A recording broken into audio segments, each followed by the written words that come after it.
ఈ రోజు ఎందుకు గుర్తొస్తలేదు నీకు? అంటే ముఖ్యమంత్రి అయితే కళ్ళు నెత్తికెక్కినాయా అని అడుగుతానా నేను నిన్ను? నాకు భయం లేదు.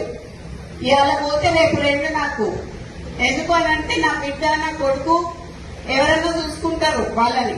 నేను ప్రజల కోసం పనిచేసేదాన్ని, నేను ప్రజల మధ్యలో ఉండేదాన్ని. ఈ రోజు మా నాన్న నాకు అట్లే పెంచిండు, నన్ను భయం లేకుండా పెంచిండు. నేనెవరికి భయపడను, సావుకి భయపడను. కానీ ఈ రోజు చాలా ఈ రెండేళ్ల వారికి ఎందుకయ్యా ఇలా రాజీనామా చేయమని చెప్పు. ఇలా రాజీనామా చేసి ఎలక్షన్లకు రా. నా ఇల్లు ఇక్కడ మంచినీళ్ళు ఉన్నది, 3 అంతస్తుల బిల్లు నీకు ఇస్తా. వచ్చి అక్కడనే ఉండి దేవుడి ప్రకాష్ రెడ్డికి నువ్వు వచ్చి క్యాన్వసింగ్ చేయి. దేవుడి ప్రకాష్ రెడ్డి గెలుస్తారా లేకపోతే కొన్న కుటుంబంలో ఎవరిని గెలుస్తారా? ఈ రోజు నేను